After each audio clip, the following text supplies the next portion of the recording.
Welcome to Stand Up to Stand Out, the podcast, where we help you master clarity, confidence, and influence. Join over 10,000 listeners worldwide and unlock the power to turn your goals into reality. This podcast is designed to bring you insights from the industry and some inspiration to get it done. At DNA, we believe that better communication leads to better outcomes. So let's dive in.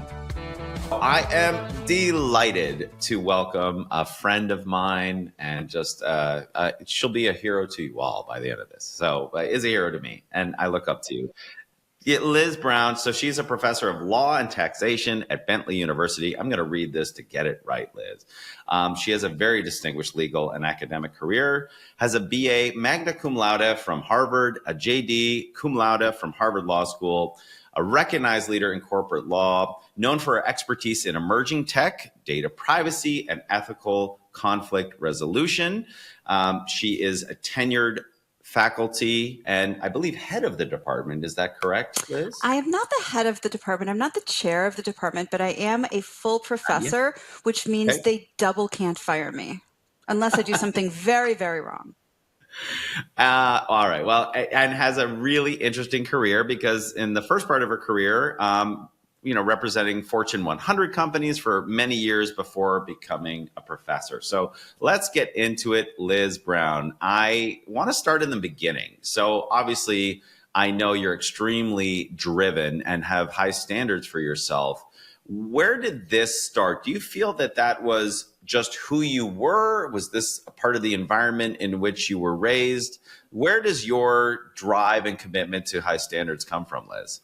I think it's a genetic abnormality. I think I was born with it because no one ever said to me, you have to do this, you have to do that. And I don't think of myself as competitive, and that's been sort of a theme of my professional life, is people telling me that I come across as assertive, or different words for assertive that are sometimes used for professional women, and yet I don't feel comfortable competing head to head with people, but I do love learning and I do love achieving things, especially when I can achieve things without fighting with somebody sort of like face to face. Do you know what I mean?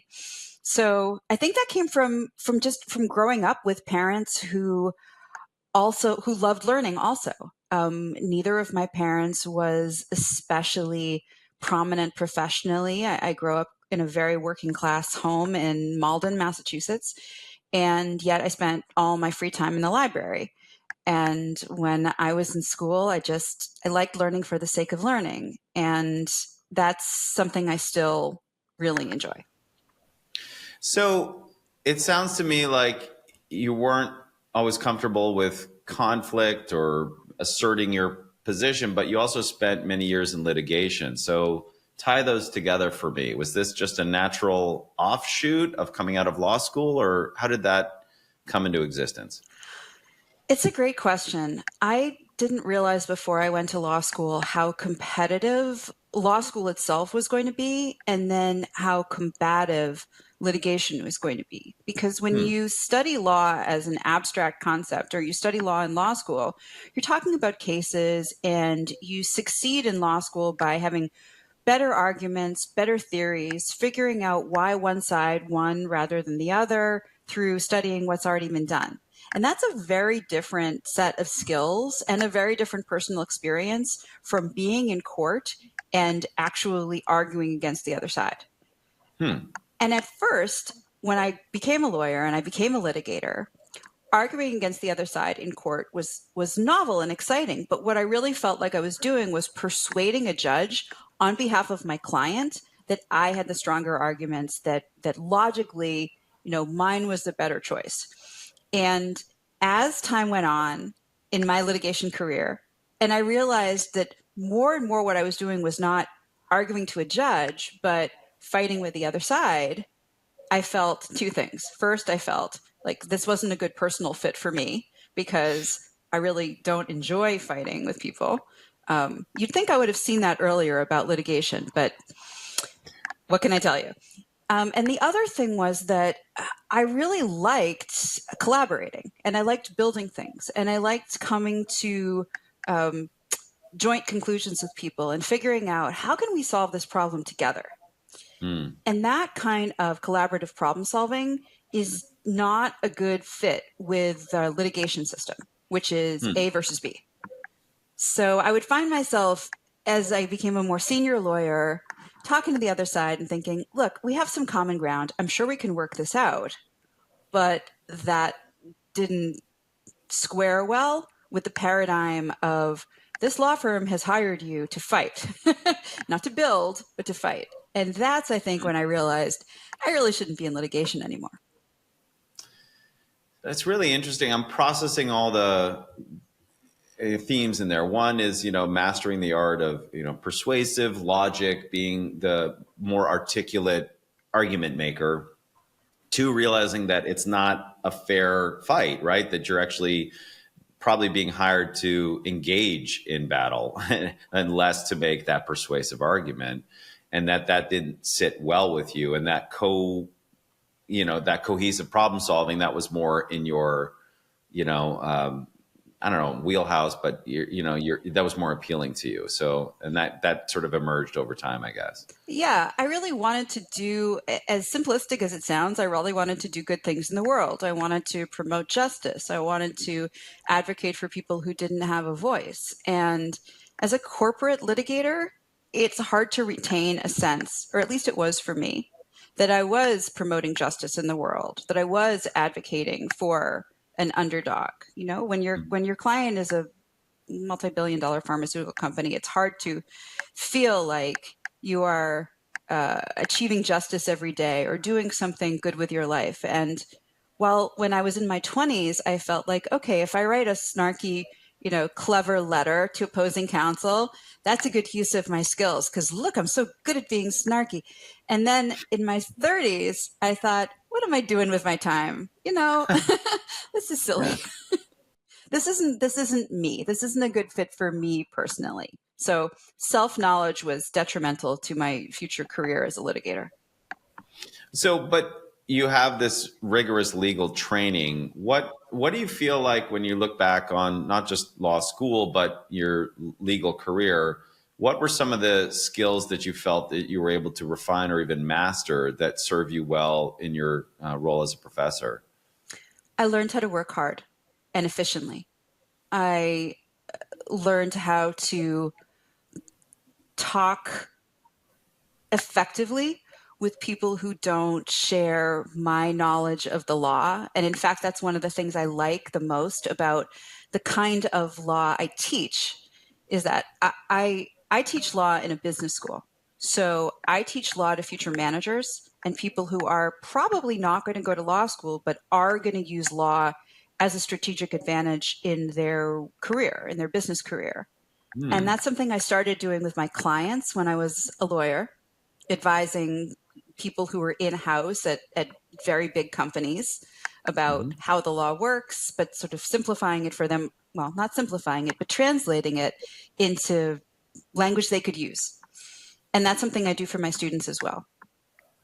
But also learning to write well and learning to make good arguments, because part of being a scholarly active professor, which I am, is that in addition to teaching, I also write. I write about where I think the law can improve to address emerging technologies. And I learned how to put together a decent written argument when I was training as a lawyer. So let's talk about the first one, breaking down concepts for people like law for people in business or law for people who are. How do you approach that? Because this is one of the most common themes that I have with my clients, which is, we have a very complex therapy or medicine or solution or manufacturing process.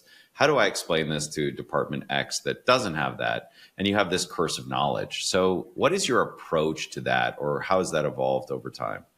I think about the problem that we're trying to face from my client's point of view. And just as I think about the scenarios that my students are likely to encounter as managers from my students' point of view.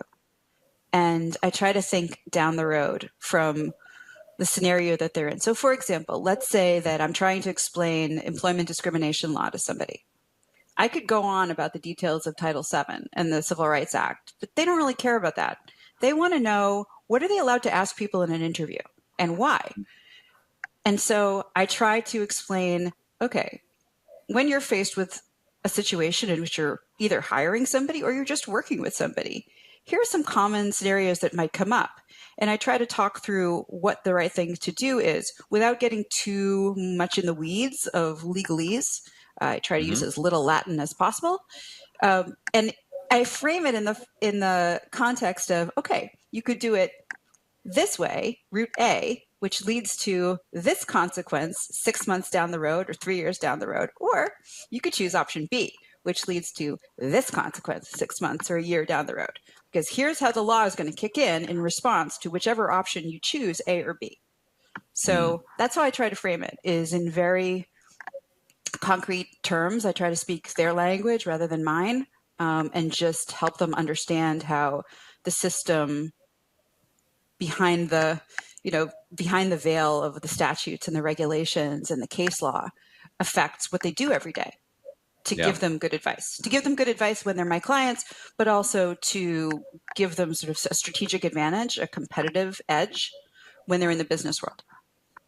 So seeing it from their point of view, understanding why they need to know this and giving them just enough to do what they need to do and giving them the implications as it goes. Yeah, that's right. I think that my experience with in-house counsel is that a lot of people unfairly, but understandably, see the lawyers as the source of no, the source of, you can't do that. Well, we've been trying to do this wonderful thing. No, you can't do that. And just rather than seeing law as a source of no, as a source of limitation, I hope my students will, just as I hope my clients will, see law as a competitive advantage, a way to say, actually, we can do it better this way. Because if you follow the path that you're on right now, if there are legal challenges, you're going to end up facing so many more expenses and so many more roadblocks down the line. It's better for you to know now. And more simply, when I'm trying to explain to my college students why they should study law, I address the many of them who are in the room who are athletes. I say, look, you wouldn't play a game without knowing the rules of the game. Law is the rules of the game of business. So it's analogies, and you're also helping them minimize future regret. Yeah, it's risk mitigation, but it's future regret. It's future expense. Right. But you've also used a term that I hadn't really thought about with law, which is a competitive advantage, which seems obvious now when you say it. But, I guess many people wouldn't think about, we have to partner with our legal team, not just to be compliant, but also because this will give us advantages. Absolutely. And I think knowing that as an entity, knowing that as a company is incredibly helpful. But I also think it's useful for individual managers, for individual executives to say, if I understand the basic legal underpinnings of what I'm doing here and what the potential challenges are down the road, I'm going to save my company so much money. We are going to do things so much better than our competitors, from simple things like, what do we name this product? Okay, well, what do you understand about trademark law? To how do we sell this product? Okay, what do you understand about antitrust law? You might not even want to hear the words trademark or antitrust, and you don't necessarily have to, but the law will tell you what you should or shouldn't be doing in each part of the process. Right. Well, I remember years ago in a different lifetime, I was playing music, and I remember there was a book called Everything You Wanted to Know About the Music Business, written by an entertainment attorney.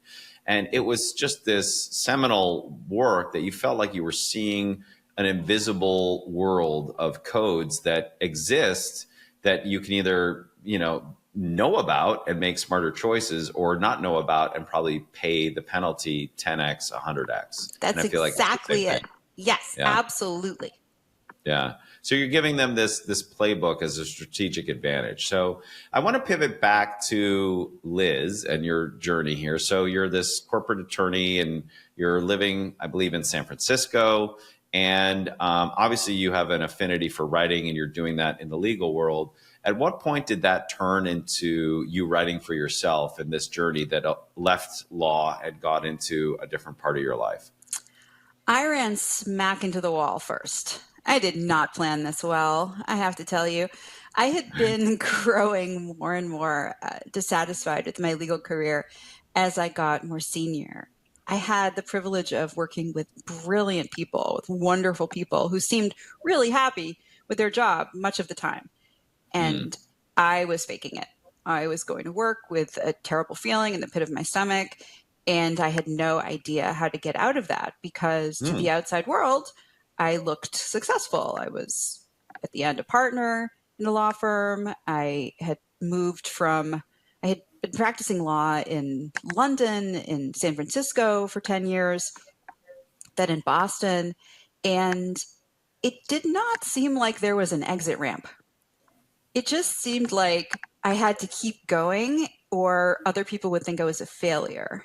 Hmm. And in my 30s, I worried about things like that. I don't worry about things like that as much anymore, but I did then. So I kept going until I had my daughter. And when I had my daughter, I took time off for the first time in 13 years, real time off. And I didn't want to go back. So I didn't go back. And then I felt like I had jumped off a cliff. And this was cleverly in 2008 when there Hmm. was I don't remember. possibly No, the wait. worst possible time to leave a high paying job. My husband Sure. lost his job 4 months later, and we had an infant daughter. So um, I spent some time researching and talking to people and trying to figure out what I should do next.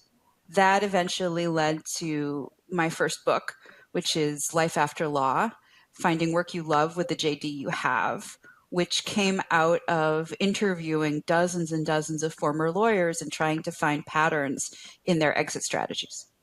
Hmm. Well, And yeah. Tell me more. and as a result of that, and I did find some great patterns, but while I was writing that book, I started applying the pattern that I found to my own life.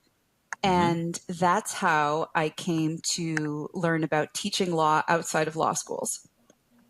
I started doing that as an adjunct professor when Okay. my daughter was tiny. And then I got a full time tenure track job after being an adjunct. And I thank goodness every day that I do that because I love my work now in ways that would have seemed completely impossible to me when I was a lawyer. So you said you spoke to many former lawyers and you identified a trend. What were the trends or the patterns that resonated with you? Every former lawyer that I talked to had stepped back from their legal career and thought about what skills they loved using. What part they thought about what part of law most appealed to them. What aspect of the job was most fun for them. And then they separated that from the context of the legal practice. And they found another career that allowed them to get paid for using that skill in a different context. So if we think about law as a bundle of, or practicing law as a bundle of skills, it could include persuasion, analysis, writing, counseling, managing. Everybody that I talked to who had left law and created a vibrant second career used one or more sets of those skills and just found a different context in which to apply them. So, for example, somebody who loved writing went on to be the New York Times Supreme Court correspondent, Adam Liptak. Somebody who liked counseling people went on to be a rabbi. Somebody else who liked counseling people and working with people went on to be a search executive. So there was just these patterns where uh, person after person after person that I talked to had stepped back, and they hadn't all gone through this process consciously, but I saw it in every one of them that they found something that they loved about law that drew them to law in the first place. And then they got rid of all the bad parts, right? Which for many primarily includes the billable hour. And they found another way to monetize that skill that they'd been developing for however long they'd been practicing law and just use it in a different context. And Yeah, that's I what I love did. that. I love that. And it takes, obviously, you had these events, right? 2008, birth of your daughter. But I think that everyone has a talent stack that they go, this is just what I do.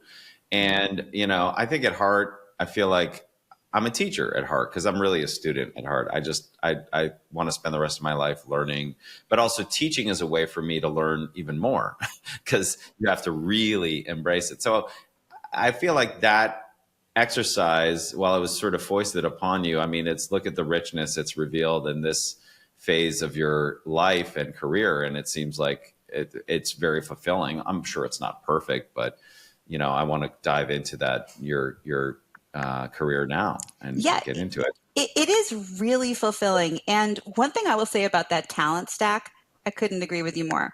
Everybody has a talent stack. The trap some people fall into is continuing to use talents they don't like. So, for Mm, example, I've had many students come through my classes at Bentley saying, I should go to law school because everybody's always told me that I'm good at arguing. And that's really familiar to me. I've known many people who went to law school for that reason. And so I say to those students, okay, but how do you feel when you're arguing? And some of them like it and some of them really don't.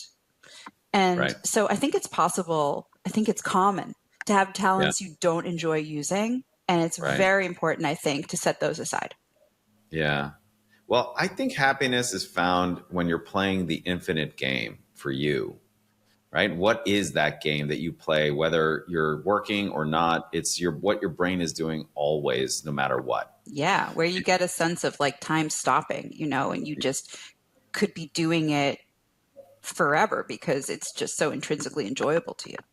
100%. And the older I get, the more I'm like, I need to do less of the things that drain me and all the things that fill me with that joy and that sort of infinite game. Absolutely.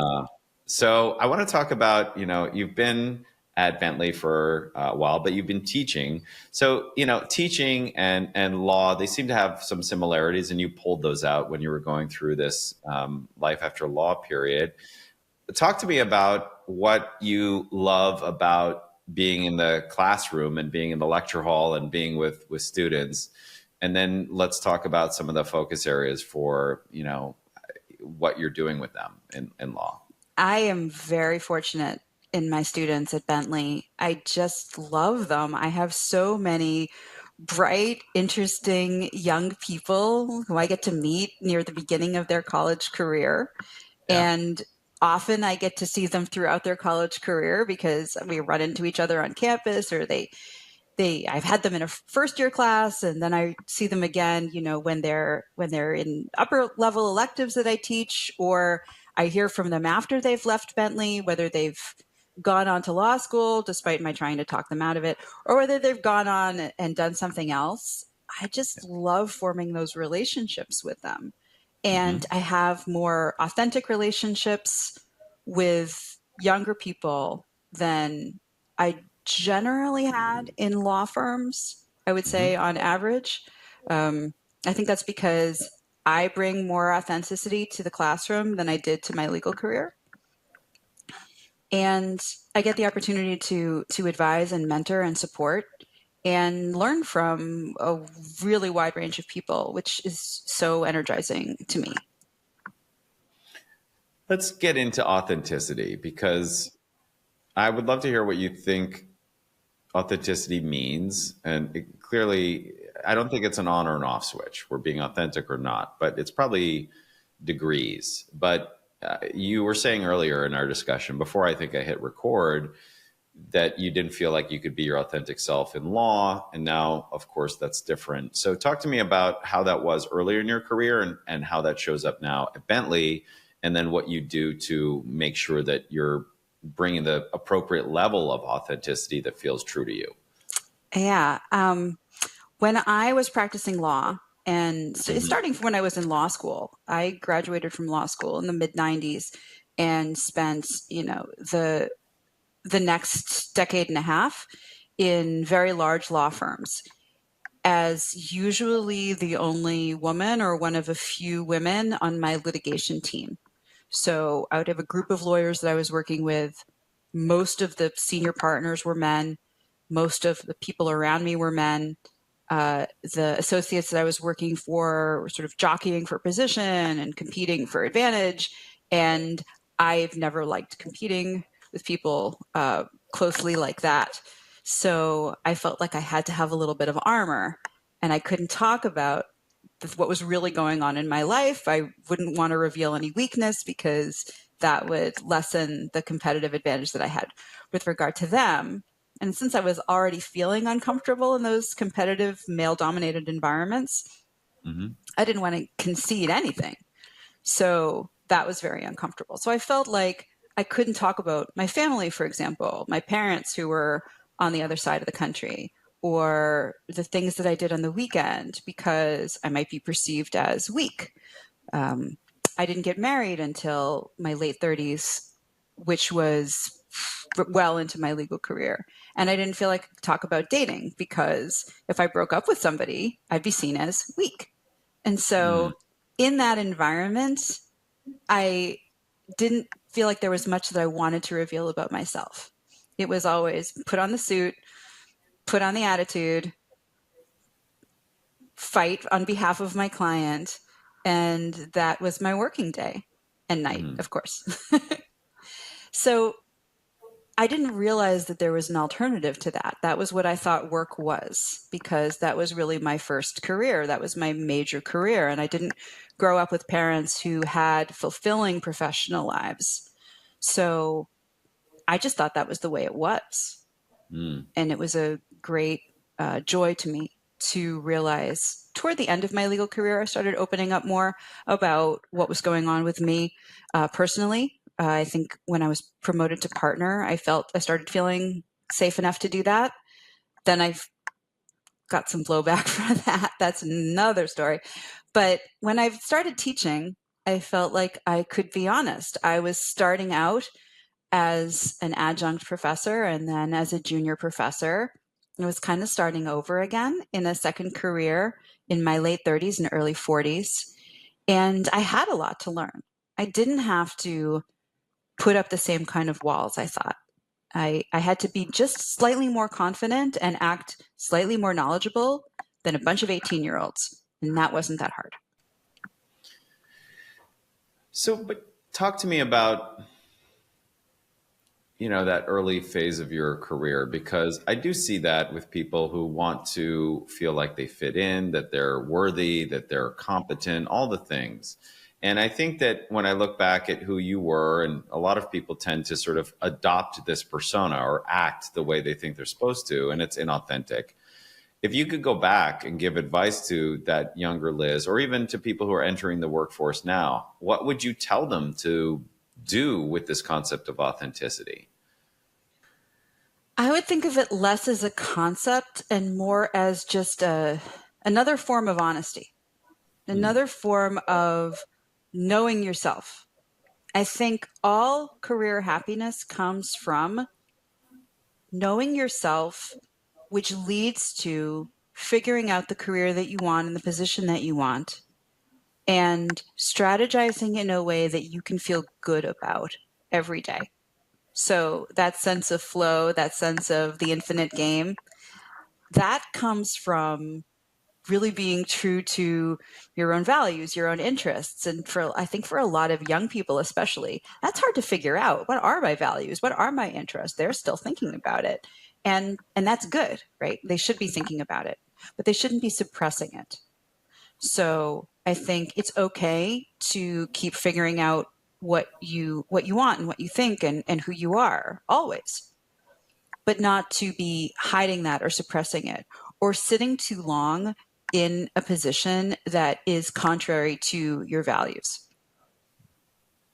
So more allowing instead of pushing away or avoiding. Yeah, absolutely. Sort of thinking about how you're rooted, what matters to you, what skills what you bring to the table, both in terms of, what you think, but also what you see and how you view the world, that's incredibly valuable. Everything that Right. can be manufactured, everything that you can fake, somebody else can buy that. But Right. what you genuinely give to the workplace is irreplaceable. Yeah.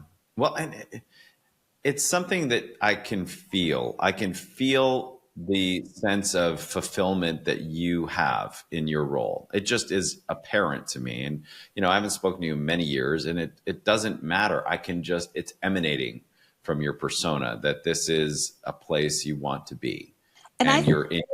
Yeah. thank you for that. I really, that's a huge compliment to me. And I think that helps me be good at my job. So it's got this sort of self-reinforcing effect. My students know because I tell them that I love being their teacher. I love being in class. It's my favorite thing. I feel so lucky to be able to go to campus every day and engage with them. And even when I have a bad class, it's a good experience. So they may have other professors who don't feel that way. I hope they don't have too many of those professors, but I think they see and they respond well to that because they enjoy my level of geeky excitement about whatever it is we're going to talk about that day. Yeah. Well, two things about that quickly. I always tell people that your excitement about something is what they'll feel. So you have to be most excited first. So if you want to be there, we're going to feel it. And I've asked everybody, reflect on your favorite teachers. And it was the one who wanted to be there. I had a teacher in high school, Mr. Murphy, and he left a job in like finance to become a teacher. And he wore like, corduroy coats and big glasses. And he said to us on the first day, it was like a political science course. He said, I like three things: politics, baseball, and pizza. And we're going to do all of them here for the next year. And we were like, I was like, I'll do anything you want. And it was the most fun. He had us watching the McNeil Lehrer News Hour.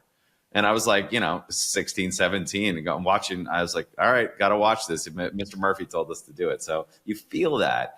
And, it's something that like when I talk to a lot of my clients who are many times incredibly brilliant, but feel a bit shy or introvert, I say, look, you actually have a moral responsibility to share your point of view, to vocalize your perspective, because that's the deal.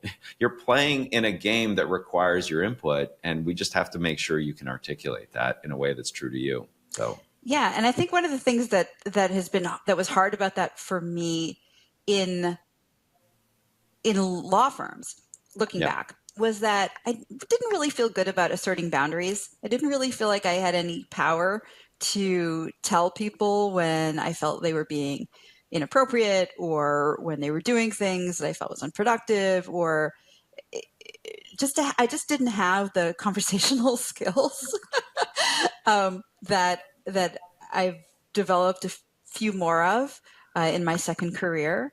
And Hmm. so it was hard to be myself because every time I would let down my guard a little bit, someone would hurt me, and I didn't know how to protect myself against that. And I think that can be challenging too in the workplace. So being genuine, being authentic, being eager and happy to be where you are is really important. And sometimes you need to step back and develop the skills that will allow you to stay true to those principles in the face of other people who may not react well to your genuine joy. So talk to me about that, because now in one of your many responsibilities, you're also, leading teams and working with people and also having to establish those boundaries. How do you think about that now in the workplace, and especially in your role as a leader and, double tenured professor, but also just wanting to create the right environment for success? It's something I'm still learning. I can't claim to be an expert on it yet, but I have started practicing more, asserting boundaries and saying when I'm not comfortable with something, and apologizing less, trying not to apologize unless I have something genuinely to apologize for, and developing a greater sense of ownership of my own expertise and value in the teams in which I work. And that is not something that I ever learned to do. It's not something I learned in school, in college, or in law school. It's not something I learned to do in my first career. It's not something I had to do when I was a faculty member, and that was my sole responsibility. But in the last few years, as I've developed more managerial roles, more uh, opportunities to be in higher level conversations, it's a whole new area of skills for me to learn. And so I've had the opportunity to sit back and think about how I can have more conversations that are productive for the group I'm working in, but also that feel comfortable to me. And keeping those two dynamics in mind has been really helpful. So instead of just thinking, how am I going to get through this meeting? Thinking, okay, what do we all have in common? What are our goals as a group? I think I'm going to present something or I have something to contribute, but let me think about how that might come across to other people. So I'm not just going into a meeting saying, I've got to make sure I make these points because it's going to look good for me, but instead Right. saying, what's the goal of the meeting and how can I contribute to it? And being flexible in those conversations. It's something I'm still continuing to learn. I think I'll be learning it for a long time if I'm lucky. Mm. It's a balancing act, but you're trying to serve the greater good. What's the reason we're here? What are we trying to achieve? Yeah. And when I have something to say and I sense that somebody else is not responding well to it because of their body language or because of their spoken language, trying to think from their perspective, trying to see from their use what I know about that person, about their responsibilities, about what else might be going on, to try to understand how I'm coming across to them. Yeah. So it's not a top-down delivery of information, but it's a conversation. And that dynamic actually is something that has helped me become a better teacher. And many people have become better teachers, I think, over the last 10 to 20 years by changing the paradigm from we used to think of college teaching as this sort of sage on a stage where you had like a smart person who would just talk down to a bunch of students. Mm-hmm. And now I think the most successful professors have a more interactive style where you've probably heard the phrase flip the classroom, where there are more activities, there are more discussions, Mm-hmm. there's less hierarchy. Mm-hmm. And the students are learning more and feeling more respected as a result. At least that's the goal. And so I find taking that approach in meetings is helpful as well. Talk to me about, having high standards for yourself, for of course students, but also this element of building trust and feeling safe, right? So we've heard a lot about psychological safety, and there's a lot of being written about it. I feel like the dynamic in a classroom when you have high achievers, there's people who want to compete, and there's, elbows and sharp elbows, but there needs to be a sense of trust that we're in good hands here. How do you balance those dynamics? I focus on honesty, of being a person of my word, of being genuine um, as a primary value as a teacher. So when I say I'm going to do something for my students, it's incredibly important that I do it. Um, I, as a as a matter of showing respect to them, as a way of engendering trust, I want them to know that I am paying attention to them and their interests and their needs and their questions are important to me. So there are lots of ways to do that in a classroom. One is Mm-hmm. to check in frequently to see if the human beings who are sitting in front of you understand what you're talking about, um, finding ways to make them feel comfortable asking questions so that they get that sense of agency and engagement and knowing that they're a valuable participant. I think creating a shared sense of mutual respect, of honesty, um, is very important to establishing trust. I think that's true within the bounds of a classroom. I think that's true among the various levels of the institution I work in, a university. I think that has to be true everywhere. I'm about to actually, in 2 weeks, lead a graduate level study course to the two happiest countries in the world, Finland and Denmark. I'm taking a bunch of graduate students on a travel course. And one of the things that I've already learned about the governments of Finland and Denmark is that in those countries, citizens have a very, very high level of trust in their government, which sounds insane, right? I mean, coming from the United States. So, but citizens in these Nordic countries know that their government has their best interests at heart, and so they're willing to go along with things like higher levels of taxation. Um, I I think there's a lot to be said for creating greater levels of trust as a way of having everything work more efficiently. Um, Whether you're talking about just like something small, like a classroom, or something bigger, like an institution or a nation. Yeah, it's fascinating, and you wonder: are these case studies, are they replicable on bigger stages? Is it what is it? So I'll be curious to hear more about that. So, do you think what you're doing now and who you are, could you have gotten here without going through what you did in litigation, in law?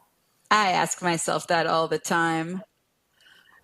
I have no idea. I mean, that's a great question. Is anybody able to answer that? I have no idea. Um, Yeah, I I'd like to think that who we are is going to eventually, if you give us the conditions of not suppressing, that it will eventually emerge. I feel like that most people are sort of like a caterpillar if you allow the conditions to exist, but not everyone gets there. I see what you're saying, and I think that's true. Speaking from the point of view of like looking back over a 30-year career, did I need to spend all that time practicing law? Yes, probably. And look at it, I had so many adventures. I mean, I can envision lots of variations of a happy life. I had one of them. I can imagine the possibility of having others had I gotten to teaching sooner, um, Hmm. or had I gone into an entirely different career. I think teaching is an amazing career, but I don't believe there's only one right career for everybody. Um, I'm very fortunate to have the one I have, but could I have had something different? I don't know. I teach with people who, uh, many of my colleagues on the faculty have PhDs.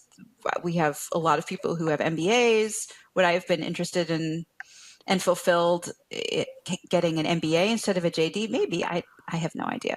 But it would have led to a very different set of experiences. Would it have led me to the same place? I don't know. If it had or hadn't, would it have been happier? I don't know. I think all we can do is just make the most of where we're coming from now, and every day think, right, am I living the life I want to? Am I on the path that will allow me one day to say, I'm proud of the life I lived. I did something good. I helped people. I'm very much still working on those questions myself. What's the most fulfilling part at the end of a day or week or an academic year for you when you sort of get some space from your day to day? When my students go out of their way to thank me because I helped them see law in a different way, or because they really enjoyed my class, or I inspired them to do something new, that is unbelievably rewarding. Whether it's just a small thank you, or I've gotten more substantive thank yous, or I get emails from people who have used my books and have left their less fulfilling legal practice careers to go off and do something else. I love hearing from people who have found that useful. So that is by far the most rewarding part of my week, my month, my year. So my final question would be, what do you hope for your students who get to go through your courses, and when you wish them well and you may not see them for many years or possibly ever again, what do you hope for them? I hope that they will have a career that they enjoy as much as I enjoy mine. And I hope that they'll stay in touch with me and let me know how they're doing. I And let love me it. know how I can help them in the future. Yeah. Well, this commitment to helping others, I think, is who you are, and, leveraging all of your skills, because you have so many, but in a way that impacts others in a way that they didn't expect. Because I believe that part of the magic of life is the surprises that we didn't know were even there. And when I look back at my life or your life or anyone's life that's fulfilling, I think it's because you just didn't know what you didn't know until the lights went on. And it usually came after the lights were out for a while, So true. It just happens that way. So my ultimate question is there anything I didn't ask you about that I should have, or was a missed opportunity, or just a blind spot for me? That's a great question, Stu. And I cannot think of anything. You're so good at this. I'm really glad that you've developed this program, because it's just another way of you sharing your many gifts as a teacher. And I feel really fortunate to be able to spend this time with you, watching you and participating in this with you. And it's so great. So thank you for doing what you're doing. Well, thank you. That means a ton to me. And this was just a joy. And I feel like it's the easiest thing in the world, because I just get to talk to people who I love and listen to their journey and learn. And it's a joy. So, Liz Brown, thank you so much. Or Professor Elizabeth Brown. Oh, please. Thank you for being a guest on the show. And is there anywhere you'd want to point people to? I know, of course, you have so many things you do, but you might be happy just in your domain. Is there anything you'd like to point people to or to make them aware of? If you are an unhappy lawyer and you are looking for guidance, Yes. then I would recommend Life After Law, Finding Work You Love, with the JD you have. And you're also always welcome to email me at my Bentley address, which is ebrown1@bentley.edu. If you want to talk about teaching, or you want to talk about career development, or you want to talk about anything else, I'm always happy to connect. I love it. I love it. Liz Brown, thank you so much for being my guest and talking to me. It's just a joy to see you. So thank you. My joy is mine. Thank you. Subscribe at dn8.com to get access to our cutting-edge research, expert insights, and deep dives with industry leaders shaping the future of biotech. You've been listening to a podcast production from dn8.com. All rights reserved.